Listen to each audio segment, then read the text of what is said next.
Assalamualaikum warahmatullahi wabarakatuh. Waalaikumsalam. Allahu Akbar, Allahu Akbar, Allahu Akbar. La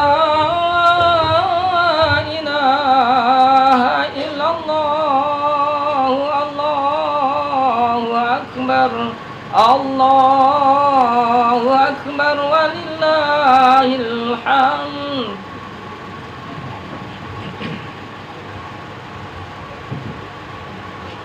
Allahu Akbar, Allahu Akbar, Allahu Akbar. Allahu Akbar, Allahu Akbar, Allahu Akbar.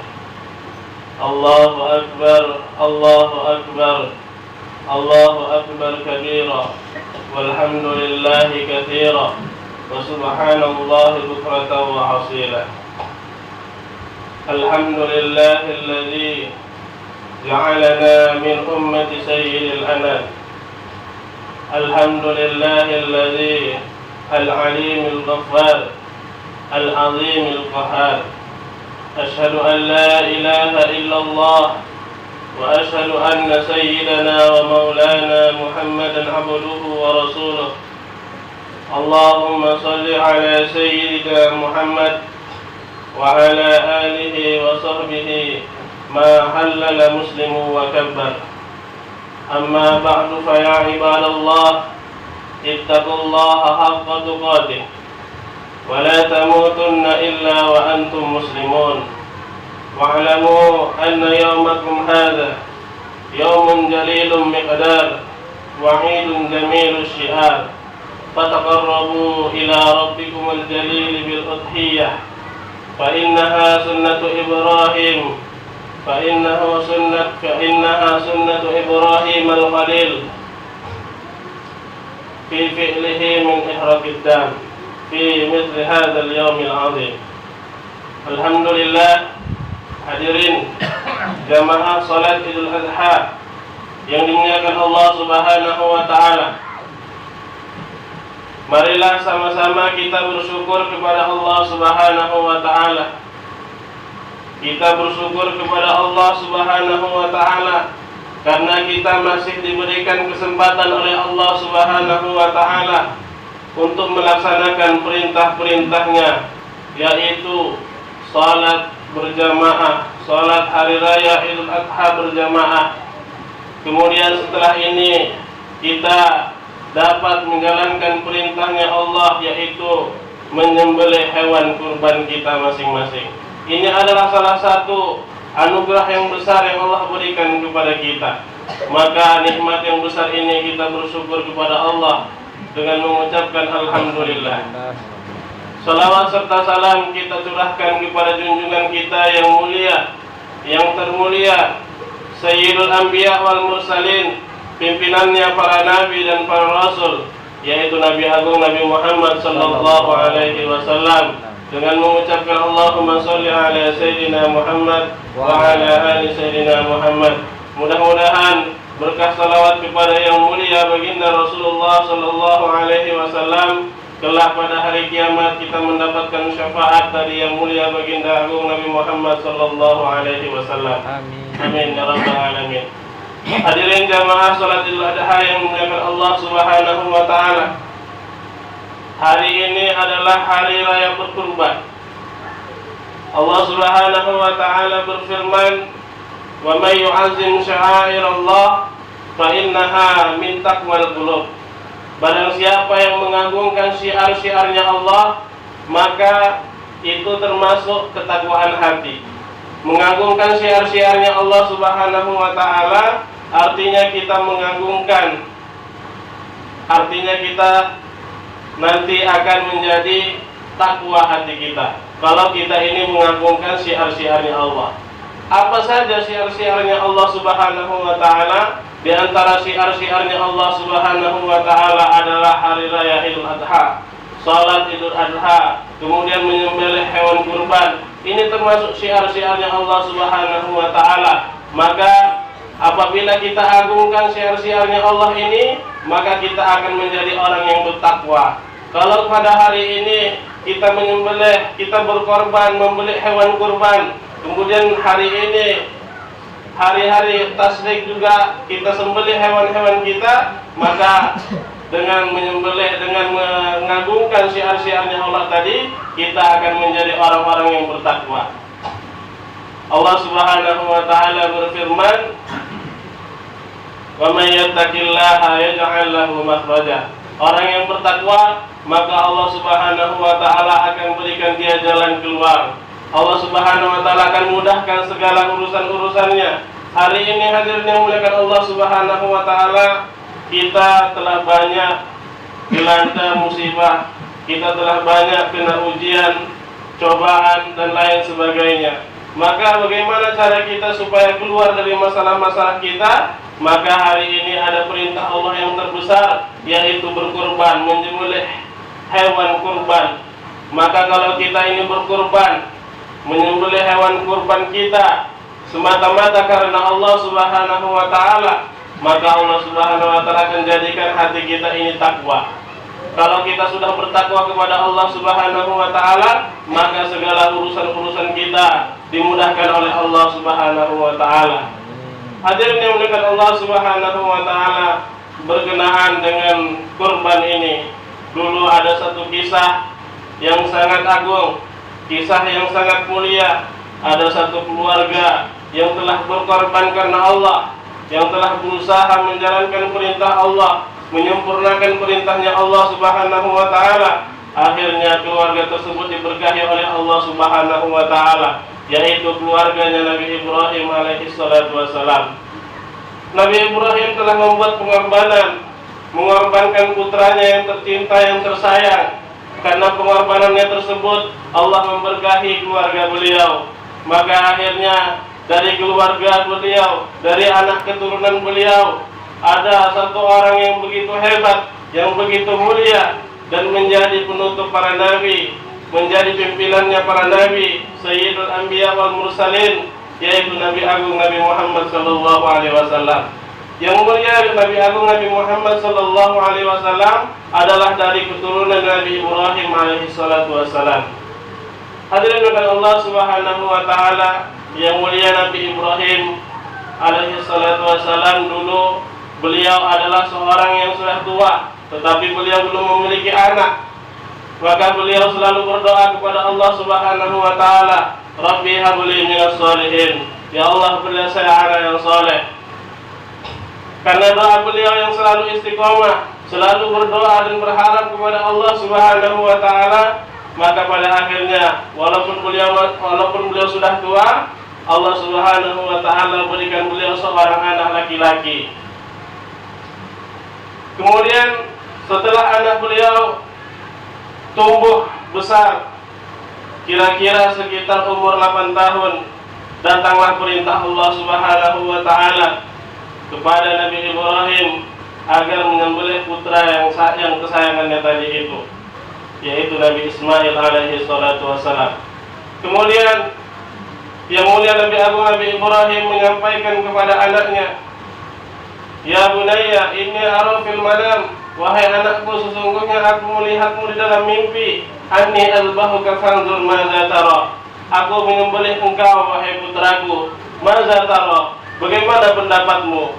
Maka Nabi Ismail ketika itu beliau masih anak-anak, masih kecil, kurang lebih umur 8 atau 10 tahun. Beliau memiliki jawaban yang luar biasa yang tidak dimiliki oleh anak-anak zaman sekarang, yang tidak dimiliki oleh anak-anak pada umumnya.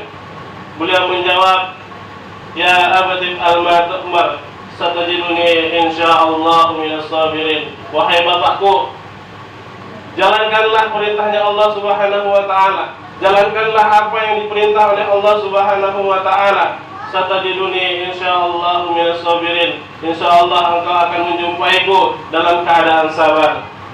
Hadirin oleh Allah Subhanahu wa taala, seorang anak yang kecil umur 8 tahun memiliki jawaban yang luar biasa yang tidak dimiliki oleh anak-anak pada umumnya ketika umur 8 tahun tersebut. Kenapa beliau bisa memiliki jawaban yang luar biasa? Tolak ukurnya adalah perintahnya Allah Subhanahu wa taala, karena beliau dididik oleh seorang ibu yang bertakwa. Beliau dididik oleh seorang ibu yang selalu apa-apa itu tolak ukurnya adalah agama, apa-apa itu tolak ukurnya adalah perintahnya Allah Subhanahu wa Ta'ala. Akhirnya anak yang dididik dengan didikan agama dapat menjawab jawaban yang luar biasa, dan apa saja yang diperintahkan, kalau itu perintahnya Allah, semuanya lakukan saja walaupun taruhannya nyawa. Begitu juga pada hari ini hadirin yang mulia, kalaulah anak-anak kita ini dididik dengan didikan-didikan agama, maka insya Allah anak-anak kita pun nanti walaupun masih kecil-kecil, mereka pertimbangannya selalu terhadap perkara-perkara agama. Apa-apa saja yang mereka lakukan, yang akan mereka lakukan, pertimbangannya itu adalah agama. Tetapi kalau anak-anak kita ini tidak kita didik dengan didikan-didikan agama, na'udzubillah, maka anak-anak kita ini nanti akan jauh dari agama, tidak kenal perintah Allah Subhanahu wa Ta'ala. Jangankan masih kecil, sudah besar saja anak-anak zaman sekarang banyak yang tidak mengerti perintah-perintahnya Allah Subhanahu wa Ta'ala. Meninggalkan sholat dengan santai saja, dengar azan begitu tidak langsung ke masjid, malah santai-santai saja meninggalkan perintahnya Allah Subhanahu wa Ta'ala. Na'udzubillah min dzalik. Hadirin Allah Subhanahu wa Ta'ala, maka singkat cerita yang mulia Nabi Agung Nabi Ibrahim alaihi salatu wassalam, beliau pun membawa putranya yang tersayang tadi itu untuk mencari kayu bakar. Maka sudah menjadi sunatullah bahwasannya orang yang selalu berbuat kebaikan, orang yang selalu menjalankan perintah Allah Subhanahu wa Ta'ala, orang yang selalu ingin menyempurnakan perintahnya Allah Subhanahu wa Ta'ala, syaitan laknatullah itu akan selalu menggoda kita, akan selalu menggoda manusia-manusia yang melakukan kebaikan. Maka ketika Nabi Ibrahim ingin menyembelih putranya karena perintah Allah Subhanahu wa Ta'ala, maka datanglah syaitan laknatullah alaih. Beliau datang. Pertama kali yang dijumpai itu siapa? Pertama kali yang dijumpai itu adalah istrinya Nabi Ibrahim, yaitu Siti Hajar. Beliau menjumpai istri beliau, Siti Hajar. Dia datangi, "Wahai Hajar, sesungguhnya suamimu itu ingin membunuh anakmu." Maka istrinya tadi menjawab, tidak mungkin dia membunuh anaknya. Dia sudah lama tidak memiliki anak. Masa punya anak baru kecil, masih kecil, sudah mau dibunuh? Tidak mungkin, dia sangat mencintai putranya itu, kata istrinya. Kamu tidak tahu, sebenarnya itu adalah tipu daya dia saja. Dia beralasan ingin mencari kayu bakar, tetapi hakikatnya sebenarnya dia itu ingin membunuh putramu. Kenapa dia membunuh putra kami? Kata istrinya. Maka setan mengatakan, dia membunuh putramu, putra kesayangannya itu, karena perintah Allah. Katanya perintah Allah, tetapi itu bukan perintah Allah, kata setan. Dia mendapatkan perintah Allah dari mimpinya. Maka istrinya yang kenal dengan agama, istrinya yang solehah itu, istri yang dididik dengan didikan agama oleh suaminya Nabi Ibrahim, pun begitu juga. Selalu apa saja yang akan dilakukan itu pertimbangannya agama. Maka istrinya tadi mengatakan, kalau memang itu perintahnya Allah Subhanahu wa Ta'ala, maka biarkan saja. Maka setan kalah, memasuki lewat dari istrinya, menggoda keluarga yang akan menjalankan perintah Allah lewat istrinya, dia telah gagal. Maka setelah itu yang kedua, dia lewat anaknya. Dia datangi putranya yang masih kecil tadi itu, yaitu Nabi Ismail. Dia mengatakan, setan mengatakan, "Hai Ismail, kamu mau dibawa kemana oleh ayahmu?" Maka dia menjawab, "Saya mau dibawa ke hutan untuk mencari kayu bakar." "Kamu tidak disuruh untuk mencari kayu bakar," kata setan. "Kamu sesungguhnya dibawa oleh ayahmu, ingin dibunuh, ingin disembelih oleh ayahmu." Maka anaknya tadi menjawab, "Kenapa dia ingin membunuh saya? saya ini masih kecil, tidak mungkin dia mau membunuh saya. Katanya perintahnya Allah Subhanahu wa Ta'ala, kata setan. Maka anak yang kecil pada waktu itu ketika dia berumur 8 tahun, anak yang masih umur 8 tahun, dia pun bisa menjawab dengan baik. Pertimbangannya adalah pertimbangan agama. Kalau memang perintah Allah, kata anaknya, kalau memang itu perintah Allah Subhanahu wa Ta'ala, biarkan saja, saya rela disembelih karena perintahnya Allah Subhanahu wa Ta'ala. Maka setan, dia telah gagal cara yang kedua melalui putranya Nabi Ibrahim. Maka yang terakhir, setan menemui ayahnya, yaitu Nabi Ibrahim. Hai Ibrahim, kenapa engkau mau menyembelih putramu? Apakah kamu tidak kasihan? Sudah lama tidak punya anak, tidak punya putra. Ketika punya masih kecil, sudah mau disembelih. Mimpi yang kamu dapatkan itu adalah tipuan. Itu mimpi yang tidak benar, kata setan. Maka yang mulia Nabi Ibrahim alaihi salatu wassalam, karena beliau adalah Khalilullah, kekasih Allah Subhanahu wa Ta'ala, beliau seorang nabi, maka beliau tahu ini adalah godaan setan. Ini adalah godaan setan. Maka beliau mengambil sebuah batu, langsung ditepis, dilempar kepada setan tersebut. Maka lemparan Nabi Ibrahim kepada setan tersebut dikenang oleh para jamaah-jamaah haji sekarang, yaitu namanya jumrah, melempar jumrah. Ada namanya jumrah Aqabah, jumrah Ula, jumrah Wusta. Itu adalah berawal dari Nabi Ibrahim melempar setan laknatullah alaih ketika setan ingin membatalkan satu keluarga yang ingin menyempurnakan perintah-perintahnya Allah Subhanahu wa Ta'ala. Kemudian ketika itu setan pun lari. Nabi Ibrahim pun mengambil pisau yang sangat tajam. Kemudian Nabi Ibrahim pun bersiap-siap untuk menyembelih putra kesayangannya tadi, semata-mata karena perintahnya Allah Subhanahu wa Ta'ala. Maka dibaringkanlah putra beliau yang tercinta tadi, Nabi Ismail. Maka Nabi Ibrahim pun menyembelih putranya kesayangan tadi itu dengan rasa yang sangat kasihan, dengan berat hati beliau menyembelih putra kesayangannya. Tetapi karena ini perintah Allah Subhanahu wa Ta'ala, beliau pun ingin menyempurnakan perintahnya Allah, tetap beliau jalankan. Maka putranya yang kecil tadi, Nabi Ismail, mengatakan, wahai ayahku, kalaulah engkau tidak tega melihat aku disembelih, engkau tidak tega menatap mataku, berhadapan dengan mukaku ketika disembelih, maka hadapkan saya ke bawah. Maka Nabi Ismail pada waktu itu ditelungkupkan, ditengkurapkan. Nabi Ismail, Nabi Ibrahim alaihi salatu wassalam menyembelih putranya dari arah belakang. Makanya pada saat ini kita disyariatkan menyembelih hewan-hewan kurban kita itu dari arah belakang. Menyembelihnya bukan tidak dari depan hewan kita, tetapi dari belakang hewan kurban tersebut.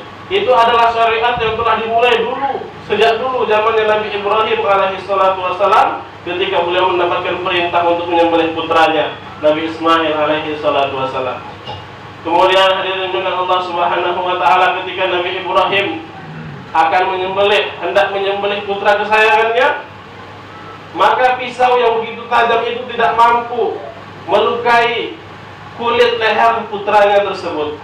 Maka Nabi Ibrahim heran, ini pisau sudah saya asah begitu tajamnya, kenapa tidak bisa melukai sekerat daging yang sangat lembut? Nabi Ibrahim berkata dalam hatinya seperti itu. Maka karena beliau ingin membuang rasa keraguannya, beliau pukulkan pisau yang tajam tadi itu ke sebuah batu. Batu pun terbelah dua, saking tajamnya.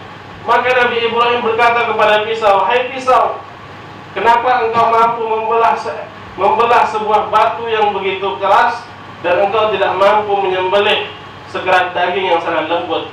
Maka dengan izin Allah pisau dapat berbicara, wahai Nabi Ibrahim, wahai Khalilullah, kekasih Allah, aku menyembelih ini bukan karena mauku, tetapi aku menyembelih ini semata-mata karena perintahnya Allah Subhanahu wa Ta'ala. Karena aku ini tidak diperintahkan oleh Allah Subhanahu wa Ta'ala untuk menyembelih putramu, maka aku pun tidak mau menyembelih, melukai putra kesayanganmu, yaitu Nabiullah Ismail.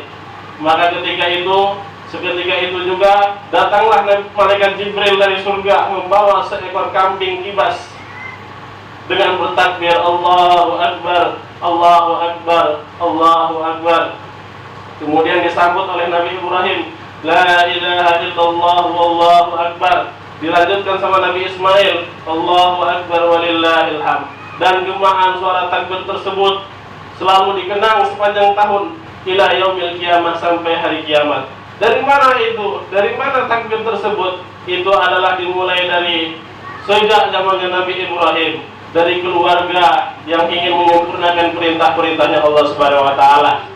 Hadirin dengan Allah Subhanahu wa taala, hari ini kita tidak diperintahkan oleh Allah Subhanahu wa taala untuk menyembelih putra-putra kita, tetapi kita ini diperintahkan Allah Subhanahu wa taala untuk menyembelih hewan-hewan kurban kita. Maka hari ini masih ada waktu. Kalau kita belum sempat berkorban dan kita punya kelapangan rezeki, maka berkorbanlah. Hari ini masih ada waktu, dan dilanjutkan besok hari tasyrik pun kita masih disunahkan untuk menyembelih hewan-hewan kurban kita. Maka siapa saja di kalangan kita yang memiliki kelonggaran rezeki, kelapangan rezeki, maka berkorbanlah. Jangan sampai kita ini punya kelapangan rezeki, tetapi kita ini tidak mau berkorban. Semoga hadirin berkat Allah Subhanahu wa taala, dengan berkahnya hari raya Idul Adha ini, semoga kita dipilih oleh Allah Subhanahu wa taala untuk menyempurnakan perintah-perintah Allah, dan kita diberi taufik, kemudahan rezeki oleh Allah Subhanahu wa taala untuk selalu berkorban sepanjang tahunnya. Amin ya rabbal alamin. Ja'alana Allah wa iyyakum minal faizin al-aminin, wa adkhalana wa iyyakum fi zumratil muttaqin al-mu'minin al-muqinin. A'udzu billahi minasy syaithanir rajim. Bismillahirrahmanirrahim. Inna a'tainakal kautsar fasholli li rabbika wanhar. Inna syani'aka huwal abtar. Allahumma salli wa sallim ala sayyidina wa maulana Muhammad wa sallim wa radiyallahu tabaraka wa ta'ala an kulli sahabati rasulillahi ajma'in. Allahu Akbar, Allahu Akbar, Allahu Akbar. Allahu Akbar, Allahu Akbar kabira, walhamdulillahi katsira, wa subhanallahi bukratan wa asila. Alhamdulillahilladzi al-alimul ghaffar, alhamdulillahil azimil qahhar, alhamdulillahilladzi la takhfa ma'rifatuhu mamlikatuh bi aidil i'tibar. أشهد أن لا إله إلا الله وأشهد أن سيدنا ومولانا محمدا عبده ورسوله. اللهم صل وسلم على سيدنا محمد وعلى آله وصحبه الطاهرين الأخيار وسلم تسليما كثيرا. أما بعد، فيا أيها الناس اتقوا الله حق تقاته ولا تموتن إلا وأنتم مسلمون. واعلموا أنكم قادمون إلى الله، ولتنظر نفس ما قدمت لغد، واتقوا الله إن الله خبير بما تعملون. إن الله وملائكته يصلون على النبي يا أيها الذين آمنوا صلوا عليه وسلموا تسليما. اللهم صل وسلم على سيدنا محمد وعلى آله وصحبه أجمعين. اللهم اغفر للمسلمين والمسلمات والمؤمنين والمؤمنات الأحياء منهم والأموات برحمتك يا أرحم الراحمين. اللهم أعز الإسلام والمسلمين وأذل الشرك والمشركين ودمر أعداء الدين. اللهم قاتل اليهود والنصارى وأعوانهم من الكفرة والفسقة والمنافقين والملحدين الذين يصدون عن سبيلك ويقاتلون أولياءك ويفرقون كلماتك ويحرفون بيوتك وبيوت المسلمين. اللهم إنا نسألك إيمانا كاملا ويقينا صادقا وعملا متقبلا وقلبا خاشعا ولسانا ذاكرا وعلما نافعا ورزقا حلالا واسعا مباركا وذرية طيبة وشفاء من كل داء. ربنا هب لنا من أزواجنا وذرياتنا قرة أعين واجعلنا للمتقين إماما. ربنا آتنا في الدنيا حسنة وفي الآخرة حسنة وقنا عذاب النار. عباد الله، إن الله يأمر بالعدل والإحسان وإيتاء ذي القربى وينهى عن الفحشاء والمنكر والبغي يعظكم لعلكم تذكرون. فاذكروا الله يذكركم واشكروه على نعمه يزدكم ولذكر الله أكبر. Assalamualaikum warahmatullahi wabarakatuh. Waalaikumsalam.